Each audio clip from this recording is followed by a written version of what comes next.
नमस्कार मित्रांनो. आजच्या या माहितीपूर्ण सत्रात आपण थेट मुद्द्यावर येणार आहोत.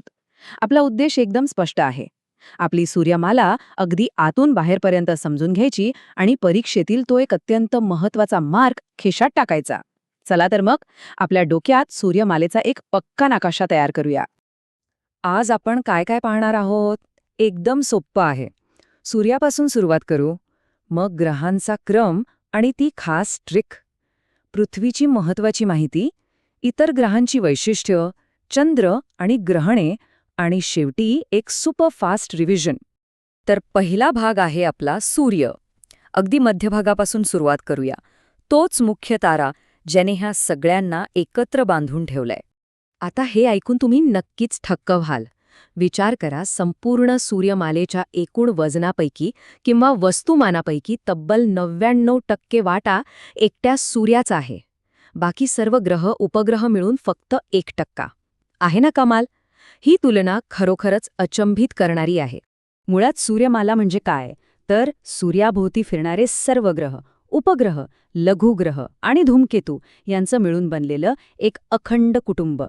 आणि मध्यभागी असलेला आपला सूर्य म्हणजे काय तर तो एक महाकाय तारा आहे, जो हायड्रोजन आणि हिलियमसारख्या अतिशय गरम वायूंचा बनलेला एक प्रचंड गोळा आहे. हे बेसिक नेहमी लक्षात असू द्या. आता वळूया दुसऱ्या भागाकडे. तो म्हणजे ग्रहांचा क्रम, आणि तो लक्षात ठेवायची भन्नाट ट्रिक. सूर्यापासून दूर जाताना हे ग्रह नेमके कोणत्या क्रमाने येतात हे पाठ असणं अत्यंत गरजेचं आहे.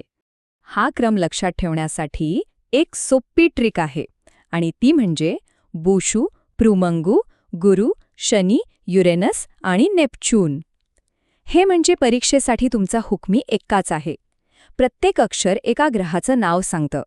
बुध, शुक्र, पृथ्वी, मंगळ, गुरु, शनी, युरेनस आणि नेपच्यून.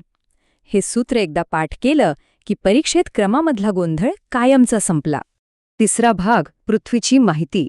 या क्रमातील तिसऱ्या स्थानावर असलेल्या आपल्या लाडक्या घराबद्दल म्हणजेच पृथ्वीबद्दल थोडं जाणून घेऊया. पृथ्वी हा सूर्यापासूनचा तिसरा ग्रह आहे. आपल्याला सगळ्यांना माहितीच आहे की पृथ्वीवर पाण्याचं प्रमाण खूप जास्त आहे आणि म्हणूनच तिला निळा ग्रह असं म्हटलं जातं. हे हमखास विचारलं जाणारं तथ्य आहे. आणि हो, आपल्या या पृथ्वीला फक्त एकच नैसर्गिक उपग्रह आहे, आणि तो म्हणजे आपला चंद्र.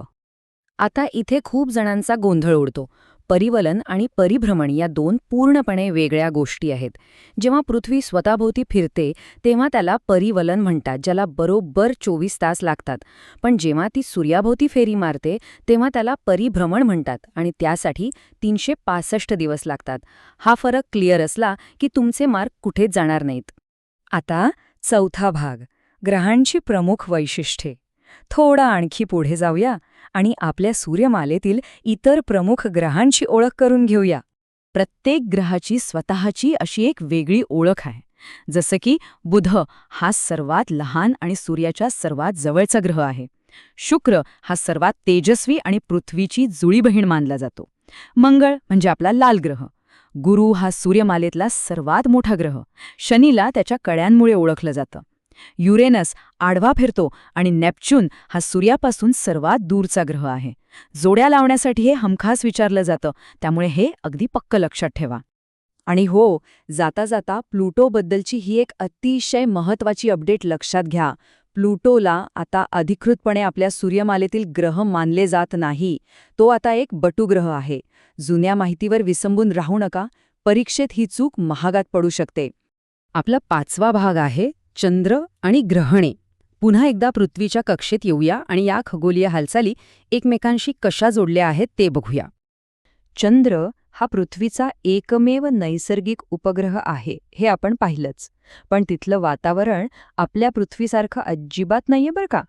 चंद्रावर वातावरण नाहीये आणि तिथे पाण्याचं प्रमाणही नगण्य आहे. म्हणूनच तिथे जीवसृष्टी शक्य नाही. ग्रहणं नेमकी कशी लागतात हे अगदी सोप्या पद्धतीने समजून घेऊया. सूर्यग्रहण तेव्हा होतं जेव्हा चंद्र हा बरोबर सूर्य आणि पृथ्वीच्या मध्ये येतो आणि पृथ्वीवर सावली पडते. आणि चंद्रग्रहण तेव्हा घडतं जेव्हा पृथ्वी ही सूर्य आणि चंद्राच्या बरोबर मध्ये येते. कोण कोणाच्या मध्ये येतं हे चित्र एकदा डोळ्यांसमोर बसवलं की तुमचा कधीच गोंधळ उडणार नाही. आता आपला सहावा आणि शेवटचा भाग, सुपरफास्ट रिव्हिजन. आपला वेग थोडा वाढवूया. आत्तापर्यंत आपण जे काही पाहिलं ते एका झटक्यात डोक्यात पक्क करण्यासाठी काही प्रश्नांची उत्तरे देऊया. तुम्ही तयार आहात? चला सांगा पाहू, आपल्या सूर्यमालेतील सर्वात मोठा ग्रह कोणता आहे? गुरु, अगदी बरोबर. हा एक अतिशय विशाल आणि महाकाय ग्रह आहे. आता रंगांवरून ओळखायचा आहे. लाल ग्रह म्हणून कोणता ग्रह प्रसिद्ध आहे? आठवा बरं. मंगळ. एकदम अचूक. सूर्यापासूनचा हा चौथा ग्रह आहे. आता थोडं वैशिष्ट्यांकडे वळूया.